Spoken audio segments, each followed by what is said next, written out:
नमस्कार, एक बार फिर स्वागत आप सबका दूसरे क्लासेस रायसेनगर में। और मैं मंगल मुकेश हैं।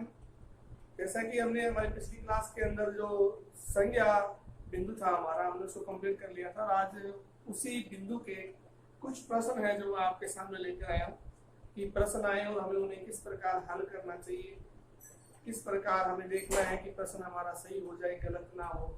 तो कुछ 5 या 6 क्वेश्चन ही है जो मैं आपको कराने जा रहा हूँ, किंतु करने का तरीका है वो हमने यहाँ पर सीखना है।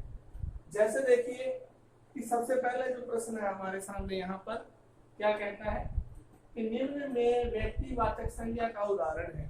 यानी 4 आपको उसने विकल्प दिए हुए हैं और उन चारों विकल्पों के अंदर वो प्रश्न आपसे ये करता है कि निम्न में से कौन सा व्यक्तिवाचक संज्ञा का उदाहरण है। यानी उसने पूछा है कि आपने व्यक्तिवाचक संज्ञा पूछी है।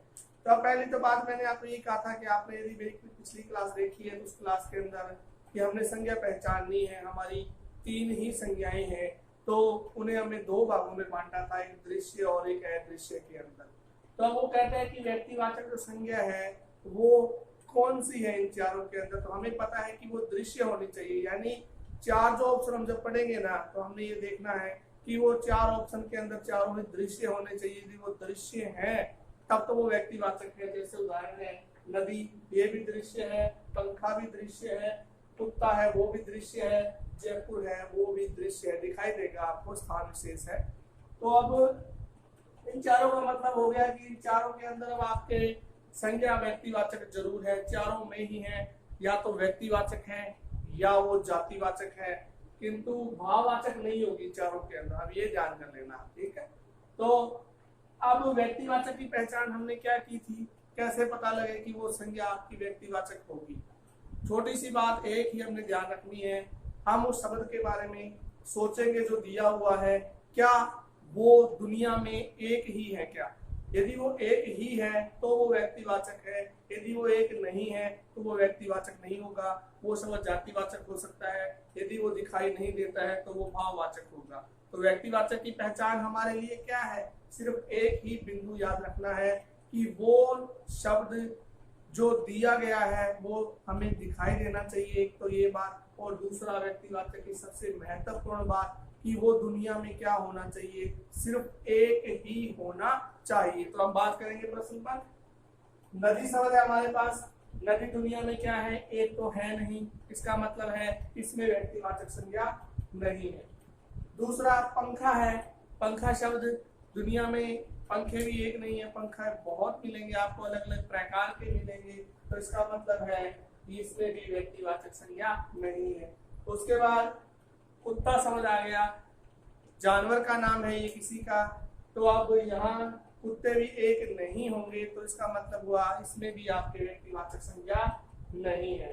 अब हमारे पास विकल्प एक ही रह गया, संभवतः उत्तर वही होगा क्योंकि 3 हमने निकाल चुके हैं, फिर भी हम उसे पढ़ते हैं। ये कहता है जयपुर, तो इस दुनिया में कितने जयपुर शहर हैं, कितने हैं जयपुर शहर।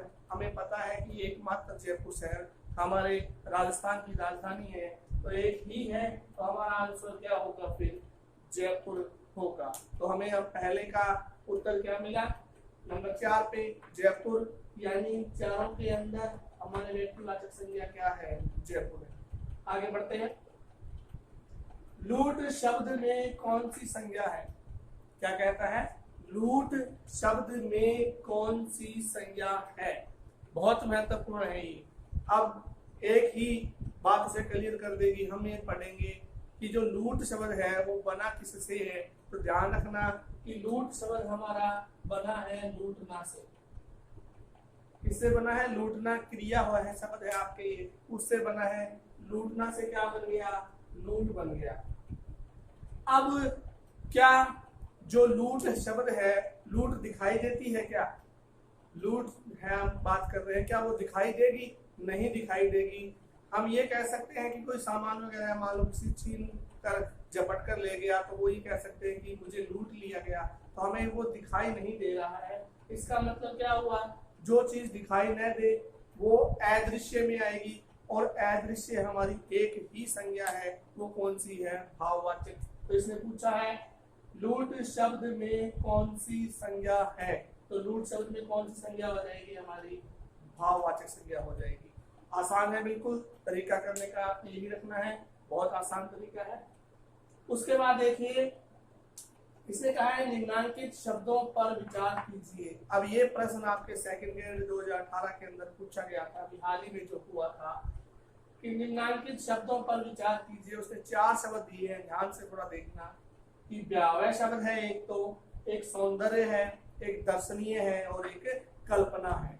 व्यावय, सौंदर्य, दर्शनीय और कल्पना, ये 4 शब्द दिए और उसने पूछा क्या कि इनमें संज्ञा शब्द है, यानी इन चारों के अंदर कौन से शब्द संज्ञा है, यानी एक से अधिक है, इसलिए उसने आपको अलग विकल्प दे दिए अ, ब, स और द।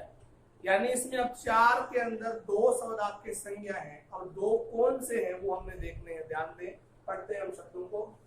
पहला है हमारे पास भयावह शब्द। तो क्या भयावह शब्द संज्ञा है क्या? देखो ये भयावह शब्द है ना, आपका भय से बना है। इससे बना है भय से। भय का मतलब होता है डर। अब भय से क्या बन गया? भयावह। तो ये भयावह बन गया आपके विशेषण। भय मूल भाववाचक संज्ञा है आपके। भयावह से क्या बन गया? भय से क्या बन गया? भयावह, यानी ये बन गया विशेषण। इसका मतलब क्या हुआ कि इस भयावह शब्द के अंदर आपके संज्ञा नहीं है। उसके बाद आया सौंदर्य। हमने ये उस क्लास के अंदर पढ़ा भी था, बहुत महत्वपूर्ण शब्द है, ये ध्यान रखना। ये शब्द बहुत बार पूछा हुआ है एग्जाम के अंदर। इसमें कौन सी संज्ञा है, कौन सी संज्ञा विशेषण से बनी हुई है। तो देखो सौंदर्य जो शब्द है इसका मूल शब्द होगा सुंदर। सुंदर विशेषण है। सुंदर क्या है? विशेषण है। और सुंदर में यह प्रत्यय जोड़कर इसने क्या बना दिया? सौंदर्य। तो ये कौन सी संज्ञा बन गई? आपके भाववाचक संज्ञा। यानी विशेषण शब्द में प्रत्यय जोड़कर ये संज्ञा बन गई आपके भाववाचक। इसका मतलब हुआ एक तो आंसर हमारा ये मिल गया हमारे। उसके बाद दर्शनीय शब्द है हमारे पास। अब दर्शनीय जो शब्द है वो दर्शन शब्द से बना है, तो आपके ये भी विशेषण होगा। दर्शनीय भी क्या होगा? विशेषण होगा। तो हमारा आंसर ये भी नहीं है। अब ध्यान रखना, विशेषण टॉपिक पढ़ेंगे तो उसमें बताएंगे इस बात को कि विशेषण की पहचान सिंपल क्या है। तो आप उसके आगे कुछ संज्ञा शब्द लगाइए, वो उसमें डिटेल में चर्चा करेंगे। तो ये भी नहीं है। उसके बाद हमारे पास आ गया कल्पना शब्द। अब कल्पना आपके भाववाचक संज्ञा है। इसका मतलब हुआ एक हमारा आंसर क्या हो जाएगा? ये कल्पना से विशेषण बनेगा काल्पनिक। क्या बन जाएगा? काल्पनिक विशेषण। तो अब कल्पना और एक सौंदर्य, 2 हमारे पास आंसर आ गए। यानी एक तो 2 नंबर और एक क्या है? 4 नंबर। अब हमने इनके अंदर देखना है कि 2 नंबर और 4 नंबर ऑप्शन कौन सा है। ध्यान देंगे, इसमें 1 है और इसमें 2 है तो ये आंसर नहीं है। इसमें 2 है और इसमें 3 है तो ये भी आंसर नहीं है। इसमें 3 है और इसमें 4 है तो ये भी आंसर नहीं है। इसमें 2 है और इसमें 4 है, तो हमारा आंसर क्या होगा? द ऑप्शन होगा। ध्यान रखें, ऐसे प्रश्न काफी पूछे जाते हैं। हम कई बार पहला ही ऊपर वाला ही पढ़ लेते हैं कि व्यावय दे दिया 1 नंबर में होगा। हमें थोड़ा ध्यान से पढ़ना है इन प्रश्न को। ये हाल ही सेकंड के एग्जाम में पूछा गया था।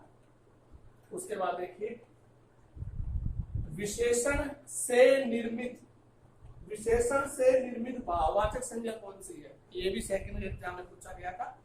विशेषण है उससे भाववाचक संज्ञा। और हमने ये पढ़ा था कि भाववाचक जो संज्ञा है वो स्वतंत्र नहीं होती, कुछ शब्दों को छोड़कर वो बनाई जाती है। चाहे वो जातिवाचक से हो, चाहे वो आपके विशेषण से हो, चाहे वो सर्वनाम से हो, चाहे क्रिया विशेषण से हो, इनसे निर्माण किया जाता है। और अमूमन ध्यान रखना, जो प्रश्न आएगा ना एग्जाम के अंदर वो इसी प्रकार का आएगा। वो निर्मित ही भाववाचक संज्ञा के बारे में पूछेगा, किससे बनी हुई है। तो प्रश्न महत्वपूर्ण, विशेषण से निर्मित भाववाचक संज्ञा, यानी उस संज्ञा शब्द का निर्माण विशेषण से हुआ है। तो देखो पहला शब्द है हमारे पास भव्यता। क्या है? भव्यता। यानी ये शब्द बना है आपके भव्य प्लस ता से। तो क्या भव्य शब्द विशेषण है क्या? देखिए पहले ही कह रहा था आंसर इसका ये है, आप कर लेते हैं एक बार। इसको छोड़ देते हैं।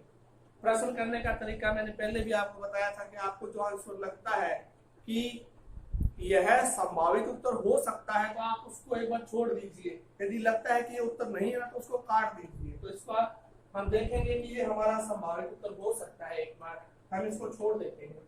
उसके बाद यहाँ पे चाल चलन शब्द है। चाल चलन शब्द क्रिया चलन, चलना जो क्रिया उससे चाल चलन बन गया, तो ये क्रिया से निर्मित है आपके, तो इसका मतलब हुआ ये आंसर नहीं है, क्योंकि उसने पूछा क्या है, विशेषण से बना हुआ होना चाहिए। और उसके बाद में परिहास शब्द है। परिहास का मतलब क्या होता है, हास। हास मूल शब्द है, हास का मतलब होता है हंसना। इसमें परि उपसर्ग लगा के परिहास बना दिया, इसका मतलब होता है मजाक। हास का मतलब क्या होता है, हंसना। परि उपसर्ग लगा के क्या बना दिया, परिहास। परिहास होता है जब हम एक साथ मित्रों में बैठे हुए और मजाक कर रहे, ठिठोली कर रहे होते हैं, उसका मतलब होता है परिहास। मजाक उड़ाना भी कह सकते हैं किसी को इंसल्ट वगैरह में, तो इसका मतलब हुआ ये भी आंसर नहीं है। उसके बाद बचपन। अब बचपन भाववाचक संज्ञा जरूर है, पूछा है इसलिए भाववाचक संज्ञा है, किंतु पूछा किससे है, विशेषण से बनी हुई भाववाचक। तो बचपन जो शब्द है आपके किससे बना है, बच्चा में पन प्रत्यय जोड़कर क्या बन गया, बचपन।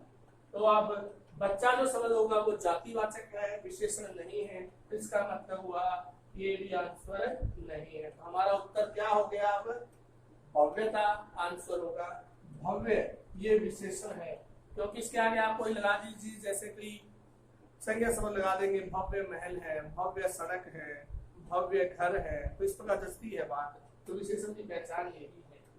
उसके बाद में निम्नांकित में विशेषण से बनी भाववाचक संज्ञा, ये प्रश्न पूछा गया है, फिर वापिस वही सेम टाइप, विशेषण से बनी भाववाचक संज्ञा है। लड़कपन किससे बनी है, लड़का शब्द से।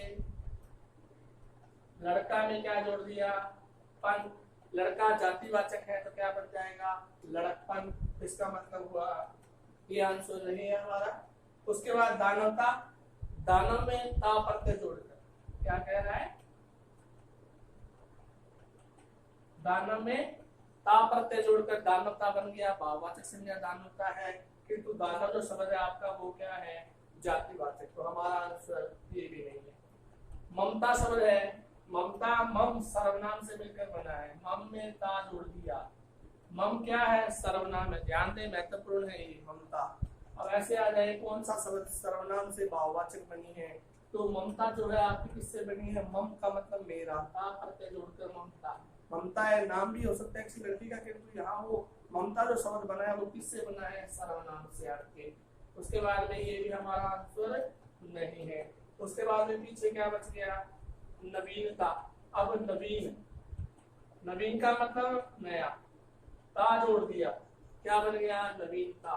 तो नवीन विशेषण है, तो पूछा है निम्नांकित में विशेषण से बनी भाववाचक संज्ञा है, तो आंसर क्या होगा, नवीनता। नवीन घर हम जिसे कहेंगे, बात आपकी है नया जिसे कहेंगे, तो नवीन क्या है, विशेषण है। उसके बाद में कौन सा शब्द संज्ञा है, इन चारों के अंदर हमें देखना है कि कौन सा जो शब्द है वो संज्ञा है। अब ये महत्वपूर्ण है, मेरी बात सुनना, ये ऐसे शब्द बहुत आते हैं एग्जाम के, कौन सा शब्द क्या है, संज्ञा है। अब होता क्या है कि हम पहचान तो लेते हैं कि ये संज्ञा हो सकती है, अब उस तीन जो है ना अपने, उनमें संज्ञा नहीं है। हो सकता है कि वो सर्वनाम हो, मैंने पहले भी कहा था, हो सकता है विशेषण हो सकता है क्रिया विशेषण हो, अन्य हो सकता है, वो संज्ञा नहीं होगा, ध्यान रखें। देखिए पहला अपेक्षा शब्द है। अपेक्षा का मतलब होता है किसी से उम्मीद करना, किसी से आप मतलब कि कहने का, कोई चीज मांगनी है आपने, आपको लगे कि वो दे देगा, आप उम्मीद करते हो उससे, अपेक्षा। एक बार इसको छोड़ देते हैं। आदरणीय, आदर संज्ञा है आपकी भाववाचक, किंतु आदर से आदरणीय विशेषण बन गया। अपमान संज्ञा है, अपमान से अपमानित विशेषण बन गया। अर्थ, अर्थ का मतलब धन से लेंगे, आर्थिक, आर्थिक स्थिति होती है, तो ये भी क्या है आपके विशेषण। आर्थिक शब्द जो है वो भी क्या है, विशेषण है। यानी ये तीनों क्या होंगे, आपके विशेषण होंगे। पहचान करेंगे आदरणीय पिताजी है तो इसका मतलब हुआ पिताजी के आगे आदरणीय शब्द लग रहा है तो ये विशेषण हुआ। अपमानित व्यक्ति है, इसका मतलब व्यक्ति के आगे लग रहा है तो ये विशेषण है। आर्थिक स्थिति है, स्थिति के आगे लग रहा है तो वो विशेषता बता रहा है। तो इसका मतलब हुआ ये जो तीनों शब्द है आपके वो क्या है, विशेषण है। तो क्या बच गया, अपेक्षा। अपेक्षा, उम्मीद जिसे हम कहेंगे। तो इन चारों के अंदर शब्द कौन सा होगा आपका, संज्ञा अपेक्षा होगा। तो ये हमारे 6 क्वेश्चन थे जो मैंने यहाँ पर आपको लिए हैं। उसके बाद में अब हम जो कर रहे हैं, जो मेरी क्लास थी लास्ट जो उससे पहले वाली, उसके अंदर एक लाइन में आपको करवा रहा था, उस लाइन के अंदर वो रह गया था थोड़ा बताने को। तो समझ क्या था, देखिए ध्यान में यहाँ पर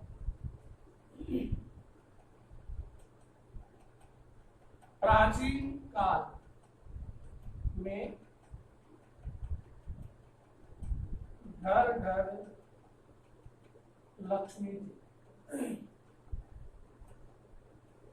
प्रश्न क्या था, प्राचीन काल में घर घर क्या थी, लक्ष्मी थी। इसका मतलब है जिसका यहाँ लक्ष्मी जो शब्द दिया हुआ है इसमें संज्ञा बताने की हमारे को कौन सी संज्ञा है।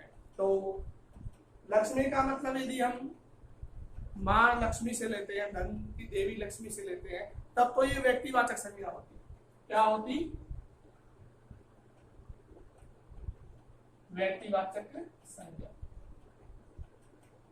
किंतु यहाँ अब बात कर रहा है बहुत सारी घर घर, इसका मतलब बहुत सारी लक्ष्मी की बात कर रहा है। तो यहाँ भी एक अपने जो लक्ष्मी है देवी माँ, धन की देवी ना रहकर ऐसी महिला से हो गई जो अच्छे चरित्र है, अच्छे गुणों से संपन्न है।